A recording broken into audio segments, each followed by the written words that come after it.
Assalamu alaikum wa rahmatullah.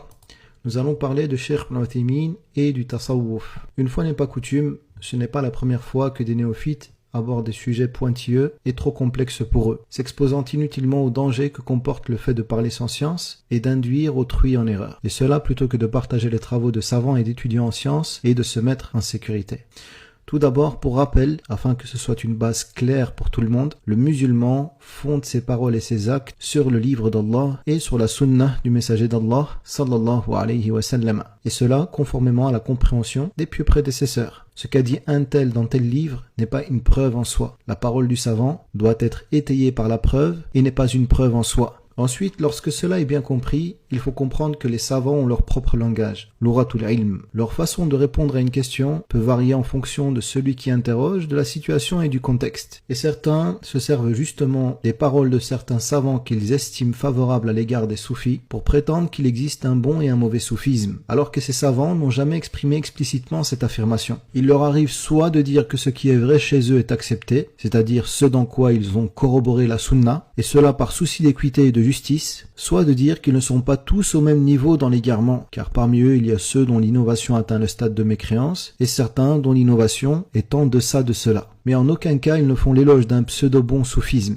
Quand Cheikh Ibn Uthaymin, rahimahullah, nous dit que Cheikh l'Islam n'était pas l'ennemi du soufisme, il dit cela car en dépit du fait que Cheikh l'Islam les a réfutés sans répit, sans les ménager, il n'a fait que réfuter le faux qui se trouve chez eux dans le but de rétablir la vérité. Il n'a pas voué une animosité qui repose sur l'appellation pure et simple, car la considération porte sur les réalités et non sur les appellations. Maintenant, voyons voir ce que dit exactement Cheikh Ibn Uthaymin, rahimahullah, du tasawwuf au travers d'une de ses réponses qui est explicite sur la question. Le Cheikh Ibn Uthaymin, rahimahullah, fut interrogé en ces termes. Nous avons chez nous bon nombre de livres en lien avec le tasawwuf, le soufisme. Selon vous, quel regard porte la législation religieuse sur ces livres sur le tasawwuf ? Réponse du Cheikh Ibn Uthaymin, rahimahullah. Mon avis sur le tasawwuf est qu'il est au même niveau que les autres choses innovées en islam et qu'il fait partie de ce qu'a exposé le prophète sallallahu alayhi wa sallam dans sa parole et il vous incombe ma sunnah ainsi que celle de mes califes bien guidés et droits après moi. Cramponnez-vous à celle-ci et mordez-y avec vos molaires. Et prenez garde aux choses inventées en religion car toute innovation est un égarement. Fin de hadith. Le Cheikh Ibn Uthaymin continue sa réponse en disant le tasawwuf qui est en contradiction avec la guidée du messager d'Allah sallallahu alayhi wa sallam est une innovation et un égarement. Il est obligatoire aux musulmans de s'en écarter et de prendre la voie qui permet de cheminer vers Allah en la puisant du livre d'Allah et de la sunna de son messager sallallahu alayhi wa sallam. Quant aux livres des soufis, il n'est pas permis de les acquérir ni de les consulter, sauf pour un individu qui voudrait prendre connaissance de ce qu'il y a dans ceux-ci pour les réfuter. Le fait que lui les consulte renferme un immense bénéfice qui est de remédier à ces innovations afin que les gens en soient préservés. Il est d'ailleurs connu que le fait de consulter les livres des soufiyya et des autres innovations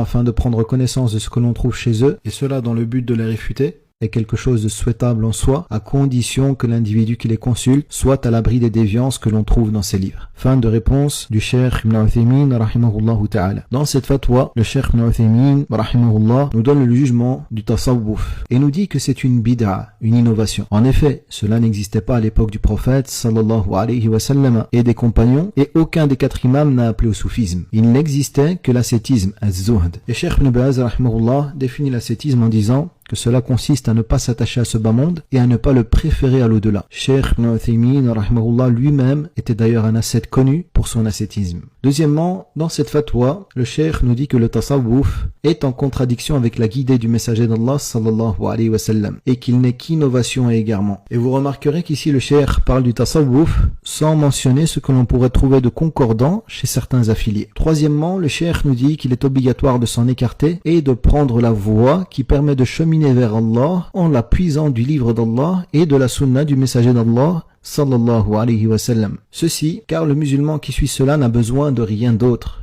L'ascétisme, l'élévation de l'âme par les nobles caractères, la modestie, tout s'y trouve de manière plus que suffisante. Quatrièmement, le cheikh mentionne qu'il est interdit de consulter leurs livres, les livres de soufiyya. Et la raison est que la base chez le musulman est qu'il doit s'éloigner des ambiguïtés et ne pas s'y exposer. Comme l'a dit le prophète sallallahu alayhi wa sallam, lorsque tu vois ceux qui suivent ce qui est équivoque du Coran, alors prends garde à eux. C'est-à-dire, éloigne-toi des ambiguïtés. Cinquièmement, le cheikh mentionne qu'il est toutefois permis de consulter leurs livres pour celui qui veut les réfuter. C'est la seule exception, à condition qu'ils soient en sécurité des déviances qui se trouvent dans leurs livres. Le cheikh ici fait allusion à l'étudiant confirmé, mutamakkin, qui a la capacité de distinguer entre le vrai et le faux, et de déceler les ambiguïtés et leur fausseté. Il ne fait en aucun cas référence aux petits curieux qui se prennent pour Cheikh l'Islam ibn Taymiyyah après avoir lu quelques livres.